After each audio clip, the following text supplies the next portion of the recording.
Good morning, good afternoon, and good evening. In this session, I will talk about our study on the feasibility of deep learning applications using raw mass spectrometry data. This is a collaboration between IBM Research Europe, Westlake University, and ETH Zurich. I am Matteo Manica, a research staff member in the Accelerated Discovery Group at the Zurich Lab of IBM Research Europe.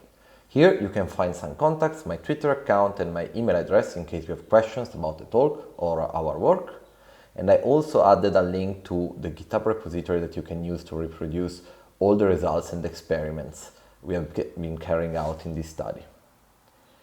Before getting into the talk and the methodological details, I would like to lay down some background information. Namely, here we are working with raw mass spectrometry data, and we would like to use this data for direct phenotype prediction. So basically getting the raw data out of the machine and immediately predict phenotype without quantifying any peptide or proteins. The main reason for that is to have a completely unbiased processing pipeline that can be readily used in a clinical setting. In this work, we focus on SWOT-MS data, a data-independent acquisition method that guarantees deep proteome coverage, high reproducibility, and quantitative consistency and accuracy. While this method is very popular and it's unbiased in the acquisition itself and per se, the peptide identification usually requires fragmentaneous pattern from size libraries and retention time extracted from size libraries. And this inherently adds a bias to the processing pipeline and alters the information content coming from the raw data experiments. While these quantification pipelines are actually converging, a careful optimization of the parameters and the hyperparameters of the pipeline are still required to achieve such robustness. And this is not always granted, since we really need expert curation and a lot of iteration when we process the raw data to extract protein quantification metrics for a data set. We believe that these factors are really the ones that are slowing down the long postulated clinical adoption of mass spectrometry measuring techniques in the clinical setting, and in this work we are trying to overcome these potential limitations coming from this bias by performing the phenotype prediction directly on the raw data coming out of the machine. In our framework, we decide to take a very naive but effective approach. So we consider the spectra as they come out, the precursor and the fragments as they come out from the machine, and we treat the raw data as an image. So basically we rasterize the M on Z retention time dimension and we generate an image for each profile coming out of the experiment. In this way, we can then leverage the advancement in deep learning methods for image processing and really leverage pre-trained models as off-the-shelf encoders. And these models are actually existing leaderboard models in different tasks for natural images, where we simply use the pre-trained models as is. So we really consider encoders that are pre-trained on images of natural world, so animal classification or vehicle classification, for example. And the idea that we use here is that these pre-trained models, as also been shown in the literature, they're really able to learn abstract filters for edge detection or shape detection. So here our idea is to basically use these learned filters to extract feature representation and then train a classifier for phenotype prediction directly on this extracted feature. So using basically basic ML model to tailor the extracted features to the phenotype classification problem in the context of predicting a phenotype of interest from raw mass spectrometry data. But let's look at the details of our approach. As I said, the first step is really the rasterization on the raw data.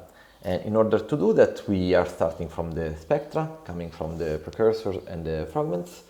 And what we are really looking at is a sort of domain of peaks that are spanning the M on Z axis and the retention time axis. And once we fix a resolution for the final image that we want to rasterize, it's very easy to shift the windows over the spectra and extract all the peaks intensity to basically create a pixel value. And this is exactly what we do. We shift windows in the domain of the spectrum over the retention time and the M on Z axis. We aggregate the intensity information with an average, and we use this to define the value of a pixel in our resulting image. Here we can see an example where we rasterize the MS1 and the associated MS2 on the two axes, the M on Z, the horizontal axis, and the retention time. As we can see, we observe a characteristic pattern in the MS1 where we have a limited mass range. We see that there's a lot of black in the range where there are no mass on charge ions, basically, before the fragmentation. And what we do in the retention time is that we also bin this time uniformly, given the image resolution that we desire, and we normalize all the images that we study, all the raw data that we study, to the maximum experiment length. In this way, we somehow warp the time dimension and we make the different experiments comparable. Once we have these images, as we said, we can treat them as any other image in a deep learning context. So we can use a selection of state-of-the-art models for image classification trained on natural images. Here we look mostly at four families of models: the NASNets, so obtained with neural architecture search, ResNets based on residual blocks, Inception based on inception blocks, and mobile nets that are networks that are obtained by parameter distillation. So these are very effective and small networks that can be used on edge devices. And here, one important note is that we obviously resize then the image by upsampling or downsampling it to be compatible with the architecture that we use for feature extraction. And with this approach, we can really focus on the layer before the last classification layer and extract a feature vector from each of the images that we process, as we can see here. Once we have this vector representation, we have somehow an ML-ready representation, and we can train different classification models for phenotype prediction. For example, we can focus only on the MS1, or we can consider all the data that we can extract from an experiment by concatenating MS1 and MS2 and train different classification models. So this is actually what we study in our work. So the performance of such a pipeline, comparing different ways to extract features, different models, and different classification models. For this study, we focus on a dataset of human cancer samples. We consider a subselection of the PROCOC cohort. It's a prostate cancer cohort where we focus on 277 patients, where we had available around 500 tissue biopsies, fresh frozen samples, and from these 500 samples we were able to extract around 900 technical replicates for the run on the mass spectrometer that were quite balanced in terms of healthy tissue and malignant tissue of localized prostate cancer. After this initial preparation and setup, also to prepare the runs in the MS, we performed PCT SWAT, as described in the work by Guo et al., where we basically quantified for each technical replicate one precursor, the MS1, and 100 fragment profiles, MS2. In this way, we are able to then run standard processing pipelines for peptide and proteins quantification to use as gold standard to compare our approach with more conventional approaches to analyze mass spectrometry data. And once we had this data set and we performed our holdout set, test set, where we will show now the results we obtained on, we perform cross-validation to optimize the models, and the results that you will see are obtained after the cross-validation analysis. So the first thing that I wanted to share with you is the performance of all these raw data methods with the gold standards based on peptides and proteins classification. As we can see, these gold standards are performing very well, and we are around at 0.95 area under the ROC curve.